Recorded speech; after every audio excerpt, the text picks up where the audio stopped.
At my father's funeral, the priest asked, should we mention his time in federal prison? I stared at Father McKenna in complete shock. Federal prison? My dad had been a quiet accountant who worked for the same insurance company for 30 years. The most rebellious thing I'd ever seen him do was drive 5 miles over the speed limit. I'm sorry, Father, but I think you have my dad confused with someone else, I said, my voice barely steady. David Sullivan was never in prison. He worked at Midwest Insurance his entire career. Father McKenna pulled me into his office behind the chapel and locked the door. His hands were shaking as he opened a thick file folder. Michael, your father confessed to me in 1987. He showed me these. He spread out yellowed newspaper clippings across his desk. The headlines made my blood freeze. Sunday drivers strike again. 4th bank robbery in 2 months. FBI seeks armed robbery gang. 2.3 million stolen across 3 states. Bank robber David Sullivan sentenced to 12 years federal prison. The black and white mugshot staring back at me was unmistakably my father, but 20 years younger with longer hair and cold, dead eyes I'd never seen before. The man in that photo looked capable of violence in ways that made me feel sick. This is impossible, I whispered. But even as I said it, pieces were clicking together. Dad's strange reluctance to talk about his past. The way he'd changed the subject whenever I asked about his 20s. How he never kept photo albums from before 1986. Your father was the leader of a gang called the Sunday Drivers, Father McKenna continued, his voice heavy. They robbed 17 banks between 1978 and 1984. The FBI classified them as extremely dangerous because they used military-style tactics and threatened to kill hostages if their demands weren't met. 17 banks. Military tactics. Threats to kill people. This wasn't some desperate kid making one bad decision. This was a professional criminal who'd terrorized innocent people for 6 years. Father, the funeral starts in 15 minutes. There are 200 people out there who think they're mourning a pillar of the community. My voice was rising despite my efforts to stay calm. What am I supposed to do with this information? That's why I'm asking about the eulogy. Some of those people know, Michael. Harold Midwest knew when he hired your father. Chief of Police Kowalski knew. He was a young officer when your dad was arrested. Your father's parole officer became a family friend. This secret has been an open secret for decades. The room was spinning. Everyone knew except me. My own father's criminal past was common knowledge in our small town, but I'd been living in ignorant bliss for 35 years. How many people did he hurt? I asked, dreading the answer. Father McKenna pulled out a manila envelope marked, Victim Statements, Confidential. 3 bank employees were hospitalized. 1 security guard was shot in the leg. A pregnant teller miscarried from the trauma of being held at gunpoint for 40 minutes during the longest robbery. I ran to the bathroom and threw up. The man who had read me bedtime stories and taught me about right and wrong had caused a woman to lose her baby. How was I supposed to reconcile that with the father who'd never even raised his voice at me? When I came back, Father McKenna was holding a different folder. But Michael, you need to understand what happened next. Your father didn't just serve his time. He became a completely different person. I don't want to hear about redemption right now, Father. I need to know what else you're hiding from me. Father McKenna's expression darkened. There's more. Your father wasn't just a bank robber. He was the mastermind behind a larger criminal enterprise. The Sunday Drivers were a front for money laundering, weapons trafficking, and contract enforcement for organized crime families in Chicago. Contract enforcement. That was a euphemism for violence, possibly murder. Are you telling me my father was a hitman? I'm telling you that the man who raised you had blood on his hands from his previous life. But Michael, he spent 40 years trying to wash that blood away. The funeral home door opened, and my wife Sarah appeared, looking frantic. Michael, people are asking where you are. The service is supposed to start now. I looked at Father McKenna helplessly. What do I tell them? You tell them we're starting in 5 minutes, and that your father would want us to focus on the family he built, not the past he left behind. As we walked toward the chapel, I felt like I was moving through a nightmare. Every face in the crowd looked different now. Were they mourning my father, or were they relieved that a dangerous criminal was finally dead? During the eulogy, Father McKenna spoke carefully about second chances and redemption, but I barely heard him. I was studying the faces in the crowd, trying to figure out who knew my father's secret. Mrs. Patterson from the bank where we did business was crying genuine tears. Mr. Kowalski, the retired police chief, looked somber, but not surprised by anything Father McKenna was saying about transformation and forgiveness. But it was Harold Midwest Jr.'s expression that bothered me most. He kept glancing at me with what looked like pity, as if he was waiting for some shoe to drop that I didn't know about yet. After the service, Harold approached me at the reception. Michael, I think we need to talk privately. There are some things about your father's employment that you should know. We walked to a quiet corner of the funeral home. Your father didn't just work at our insurance company. He was our head of security for the last 15 years. We trusted him with investigating fraud, protecting assets, and handling threats against our business. The irony was staggering. A former bank robber had spent the last 15 years of his career protecting other people's money. But Harold's next words made it worse. Michael, your father came to me 3 months ago with concerns about irregularities in our books. He discovered that someone was embezzling from client accounts. Over $2 million stolen over 5 years. Did he figure out who it was? Harold's face went pale. Yes, it was me. Your father gave me 30 days to make restitution and turn myself in, or he was going to the FBI. My father had died just 28 days after that conversation. Harold, are you telling me that my father's heart attack wasn't natural? I don't know, Michael, but I know that David had been receiving threatening phone calls and strange packages at work for the past month. He seemed genuinely frightened, which was unusual for a man who'd survived federal prison. The reception was still going on around us, but I felt like the ground was shifting beneath my feet. Had someone killed my father to prevent him from exposing embezzlement? And if so, how many other secrets was I about to discover? Harold, I need to see my father's office. Tonight. Michael, I can't authorize that. The company is being investigated by federal auditors. Everything is sealed. But as Harold was explaining why I couldn't access Dad's workspace, my mother appeared at my elbow. Michael, we need to go to the house. There are people waiting who need to speak with you about your father's business. At the house, two men in expensive suits were sitting in our living room. They introduced themselves as Agent Williams from the FBI and Detective Morrison from the State Police Financial Crimes Unit. Mr. Sullivan, we've been investigating your father's recent activities, Agent Williams said. We have reason to believe his death may not have been from natural causes. The room went quiet, except for the sound of my mother dropping her coffee cup. It shattered on the hardwood floor, and nobody moved to clean it up. What kind of activities? I asked, though I was starting to dread every answer I was getting today. Detective Morrison opened a briefcase and pulled out surveillance photos. They showed my father meeting with various people in parking lots, restaurants, and hotel lobbies over the past 6 months. Your father had been working as an informant for us, providing information about ongoing criminal enterprises in the insurance industry. An informant? My mother's voice was barely a whisper. David never told me. He was in danger, Mrs. Sullivan. The people he was helping us investigate had become suspicious. We offered him witness protection,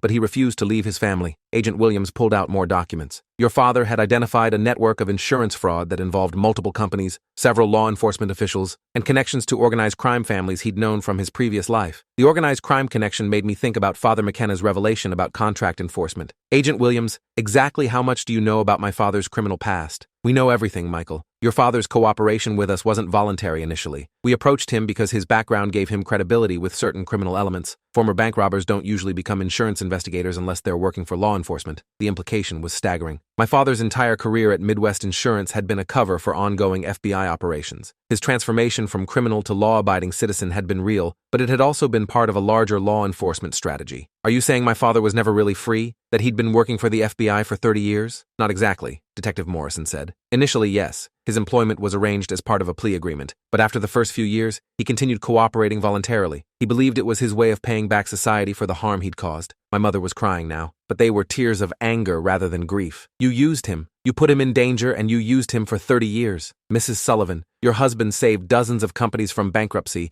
and prevented millions of dollars in fraudulent claims. His work helped us arrest over 40 insurance scammers and corrupt officials. He was a hero. But I was thinking about Harold's confession and the timeline. Agent Williams, did my father's investigation of Harold Midwest interfere with any of your ongoing operations? The two men exchanged glances. Harold Midwest was small potatoes compared to what your father had uncovered. The embezzlement was connected to a much larger scheme involving fake insurance claims and money laundering. Detective Morrison pulled out a thick folder. Your father had evidence that would have brought down a criminal organization operating in 12 states. They knew he was close to exposing them, so they killed him. We believe so, yes. The autopsy showed traces of a substance that can trigger heart attacks in people with existing cardiac conditions. It's sophisticated, expensive, and requires knowledge of the victim's medical history. Over the next 2 hours, Agent Williams and Detective Morrison revealed the scope of what my father had been investigating. The insurance fraud network was generating over $50 million annually through fake claims, staged accidents, and fraudulent medical billing. Dad had been building a case for 18 months when he died. Your father kept detailed records, Agent Williams said, handing me a key. Everything is in a safe deposit box at First National Bank. He left instructions that if anything happened to him, you should be given access to continue his work. The idea of continuing my father's dangerous investigation work was terrifying, but I needed to understand what he died trying to expose. The next morning, Sarah and I went to the bank to open the safe deposit box. Inside were hundreds of documents, photographs, financial records, and audio recordings. My father had been meticulously documenting criminal activity for years, building cases that would eventually send dozens of people to prison. But the most shocking discovery was a video recording my father had made just 2 weeks before he died. He was sitting in his home office, looking directly into the camera with an expression I'd never seen before, determined but resigned. Michael, if you're watching this, it means they got to me before I could finish what I started. I'm sorry for all the secrets, son, but I need you to understand that everything I did after prison was about making amends for the harm I caused.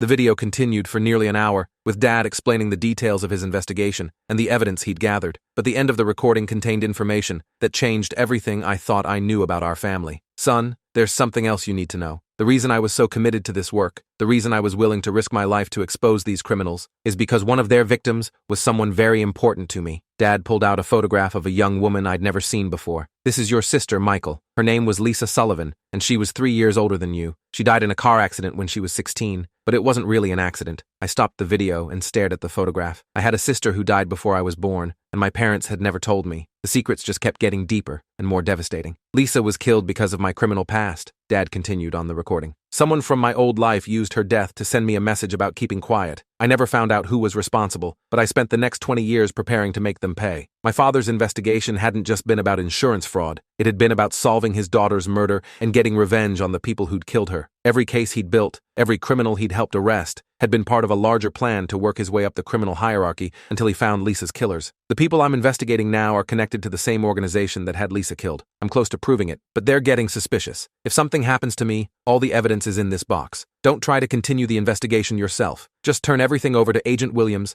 and let the FBI handle it. But Dad's final words on the recording made it clear that he didn't expect me to follow his advice. I know you, Michael. You're going to want justice for both Lisa and me. If you decide to get involved, be careful. These people have been killing for decades, and they won't hesitate to eliminate anyone who threatens them. The video ended with Dad looking directly into the camera one last time. I'm proud of the man you became, son. Whatever you discover about my past, remember that every choice I made after 1986 was about building a better world for you to live in. Sarah and I sat in silence for several minutes after the video ended. Finally, she spoke. Michael, we have 3 kids. You can't get involved in something this dangerous. But even as she said it, I was thinking about Lisa, the sister I'd never known existed, and about my father dying alone in his office while trying to solve her murder. The FBI could handle the insurance fraud case, but they didn't have the personal motivation to pursue justice for my family. Over the next week, I studied every document in Dad's safe deposit box. The evidence he'd gathered was overwhelming. Financial records, recorded conversations, photographs of meetings, and detailed timelines connecting dozens of criminals across multiple states. But the most important discovery was a handwritten note tucked inside a manila envelope marked Lisa's Case, Confidential. In Dad's careful handwriting, I found the names of 3 men he believed were responsible for my sister's death: Vincent Castellano, Anthony Ricci, and Thomas Brennan. I recognized one of those names. Thomas Brennan was the regional manager who'd visited our office several times over the years. He'd eaten dinner at our house. He'd asked about my college plans and given me career advice. And according to my father's evidence, he'd ordered the murder of my 16-year-old sister. That night, I called Agent Williams and arranged to meet him the following morning. I was going to turn over all of Dad's evidence and let the FBI handle the case. But first, I had some questions that needed answers. Agent Williams, how long have you known about my sister Lisa? His expression told me everything I needed to know. Your father told you about her. You knew she was murdered, and you never told me. For years, you've been using my father's desire for revenge to motivate his cooperation with your investigations. Michael, your father was determined to find his daughter's killers with or without our help. Working with us gave him resources and protection he wouldn't have had otherwise, but it also put him in a position where those same killers could reach him. You used his grief as a weapon. Agent Williams didn't deny it. Your father was the most effective informant we've ever had because his motivation was personal. He took risks and gathered evidence that no other undercover operative could have obtained. And now he's dead because of it. And now we have enough evidence to destroy a criminal organization that has been operating for 40 years. Your father's sacrifice will prevent hundreds of other families from experiencing what yours has gone through. Over the next 6 months, the FBI's investigation resulted in 127 arrests across 12 states. Vincent Castellano was sentenced to life in prison without parole. Anthony Ricci received 45 years for racketeering and murder. Thomas Brennan was killed in a shootout with police when they came to arrest him. My father's evidence also led to the conviction of Harold Midwest and 15 other insurance industry professionals who'd been part of the fraud network. The companies they'd stolen from recovered over $30 million in fraudulent claims, but the most satisfying result came when Agent Williams called to tell me that they'd finally solved Lisa's murder. Using Dad's research and newly arrested suspects who were cooperating with prosecutors, they'd reconstructed the events of that night in 1985. Lisa hadn't died in a random car accident. She'd been abducted, threatened, and killed as a message to my father about keeping quiet about crimes he'd witnessed during his bank robbing days. Her body had been staged in a car accident to avoid a murder investigation that might have exposed the criminal organization. Your father was right, Agent Williams told me. Lisa was killed because of his past, but his work over the past 20 years ensured that her killers finally faced justice. The experience taught me that people are capable of carrying enormous burdens while still building meaningful lives. My father had lived with the guilt of Lisa's death and the weight of his own criminal past for decades, but he'd channeled that pain into something constructive. I also learned that secrets, even necessary ones, can isolate people from the support they need most. Dad had spent 40 years fighting his battles alone, when he could have had his family's understanding and help. 6 months after the arrests, I received a letter from one of Dad's former victims, the bank teller who'd lost her baby during one of his robberies in 1982. She'd followed the news coverage of the FBI investigation